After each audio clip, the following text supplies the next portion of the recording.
Selamat malam untuk kita semua. Pada malam hari ini saya akan membawakan renungan singkat.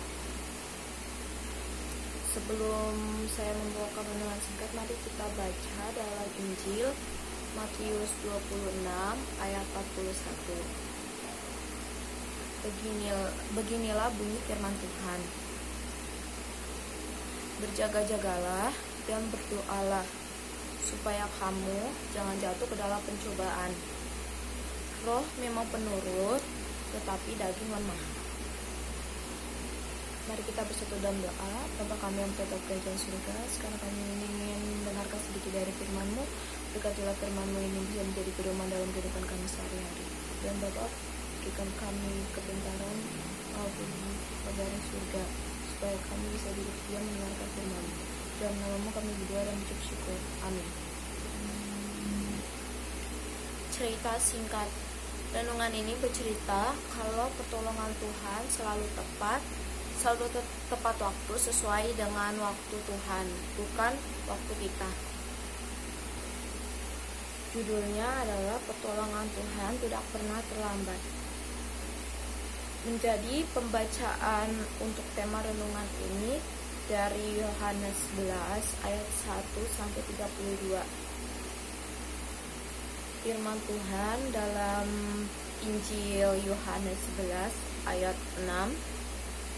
Namun setelah didengarnya bahwa Lazarus sakit, ia sengaja tinggal 2 hari lagi di tempat di mana ia berada. Saudara yang dikasihi Tuhan, dalam perjalanan hidup ini kita sering kali dihadapkan pada berbagai macam percobaan, persoalan, dan pergumulan.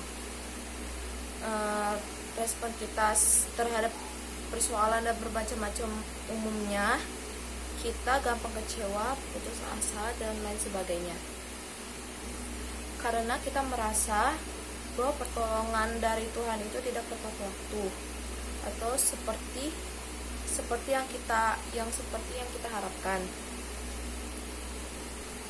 Nah, saudara, perihal ini adalah yang selalu menjadi masalah serius dalam kehidupan orang-orang percaya. Mengapa? Karena kita menghadapi pertolongan dan jawaban doa dari Tuhan itu secara cepat dan tidak perlu menunggu lama. Itulah keinginan kita. Padahal waktu kita bukanlah waktu Tuhan. Ada kalanya jawaban Tuhan terhadap doa dan permohonan kita adalah tunggu. Namun yang pasti, suatu saat janji Tuhan pasti akan digenapi. Karena janjinya adalah ya dan amin. Firman Tuhan berisi ribuan janji Tuhan, dan tak satu pun janjinya yang tidak ditepatinya. Mari kita baca dalam Injil Mazmur 12 ayat 7.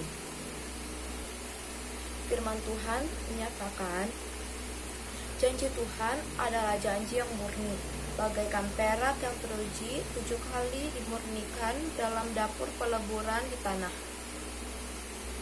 Dalam bahasa Inggrisnya, Psalm 12 verse 7, You, O Lord, will keep them, you will guard us from this generation forever. Benarkah pertolongan Tuhan itu terlambat? Kita menganggap pertolongan Tuhan itu terlambat dan tidak tepat waktu. Oleh karena kita mengukurnya menurut agenda, perencanaan, dan waktu kita. Sementara Tuhan bertindak sesuai dengan waktunya. Mungkin kita tidak akan mendapat masalah bila waktu Tuhan itu sama dengan waktu kita. Inilah yang mungkin juga dirasakan oleh 2 orang di Betania. Suatu ketika Maria dan Marta sedang menghadapi persoalan yang sangat berat, di mana Lazarus, saudaranya yang sedang sakit parah. Lalu mereka mengirim kabar tentang sakit yang dialami Lazarus ini kepada Yesus. Tentunya mereka berharap bahwa Yesus akan bergegas datang ke Betania dan menyembuhkan saudaranya itu. Tetapi kenyataannya, ya, Yesus tinggal 2 hari lagi. Respon Yesus benar-benar di luar dugaan. Seperti ayat pembacaan kitab yang berawal tadi, di situ dikatakan, setelah didengarnya, yaitu Yesus lagi di tempat di mana dia berada, yaitu Yesus mendengar bahwa Lazarus sakit. Yesus sengaja tinggal 2 hari lagi di tempat di mana dia berada. Setelah itu, Yesus dengan waktunya, Yesus pun datang. Yesus datang ke rumah Maria dan Marta untuk melihat keadaan Lazarus. Namun, apa yang terjadi? Mari kita baca di ayat Yohanes 11 ayat 17. Di sana mengatakan, ketika Yesus tiba, didapatinya Lazarus telah 4 hari berbaring di dalam kuburan. Bahasa Inggrisnya John 11 verse 17. Now when Jesus came, he found that Lazarus had already been in the tomb 4 days. Secara manusia, keadaan Tuhan Yesus datang ke rumah Lazarus sudah terlambat, dan tidak ada harapan lagi. Tetapi apa di balik itu? Ya, ada rencana Tuhan yang luar biasa, dan Lazarus pun dibangkitkan. Renungan yang kedua, saya akan membawakan tentang bagaimana kita mengerjakan pekerjaan kita dari awal hingga akhir, harus berdoa. Saudaraku yang dikasihi Tuhan, banyak orang yang sering kali lupa memulai sesuatu dengan berdoa. Bahkan kita tidak sedikit orang yang memulai harinya juga tanpa berdoa. Saudara, namun saat hari itu tidak berjalan dengan baik, dan apa yang terjadi malah sesuatu yang sangat tidak diharapkan.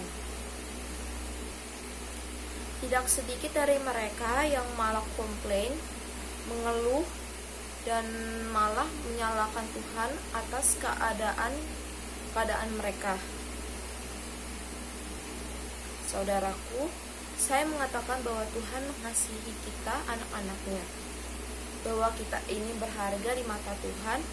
Namun dengan demikian, bukan berarti kita bisa menjadi manja, kita bisa bermalas-malasan, tidak disiplin. Saudara, saya percaya di dalam kasih-Nya yang besar, Bapa mau kita menjadi kuat di dalam Dia, yang menaruh harapan dan meletakkan semua beban kita di dalam Dia, bergantung penuh kepadanya dan menjadikan Dia benar-benar sumber kehidupan kita. Dimana kita mengerti bahwa tanpa Tuhan itu kita tidak bisa berbuat apa-apa, bahwa kita sungguh-sungguh memerlukan Dia di hidup ini. Saudaraku, doa adalah bukti kita bergantung kepada Tuhan. Doa adalah bukti kita merendahkan diri kita di hadapan-Nya, bahwa kita benar-benar memerlukan Dia di hidup kita. Saudara, Tentu yang mau saya katakan di sini bukanlah hanya sekedar doa, di mana doa nampak hanya melaporkan masalah kita dari meminta apa yang kita inginkan kepadanya. No, saya bicara di sini lebih daripada itu, saudara. Saya berbicara tentang doa yang intim dengan Tuhan, di mana kita memuji dan menyembah Dia, berdiam diri di hadiratnya, kita menangkap dan mengerti kehendaknya bagi kita secara pribadi. Sebab itulah yang dikehendaki Bapa di dalam kita. Saudara, firman Tuhan mengatakan, mendekatlah kepada Bapa, maka Bapa akan mendekat kepada kita. Haleluya. Saudara dan dikasihi Tuhan, Tuhan Yesus mengatakan, berjaga-jagalah dan berdoalah supaya kita tidak jatuh ke dalam pencobaan. Roh memang penurut, tetapi daging lemah. Haleluya. Saudara, saat ini kita berdoa, saat kita berjaga-jaga dalam membaca firman-Nya dan hati kita melekat kepadanya, maka Tuhan akan membuat kita mengerti kehendak-Nya. Roh akan menuntun, akan menolong kita menghadap tantangan dan problema di dalam kehidupan ini.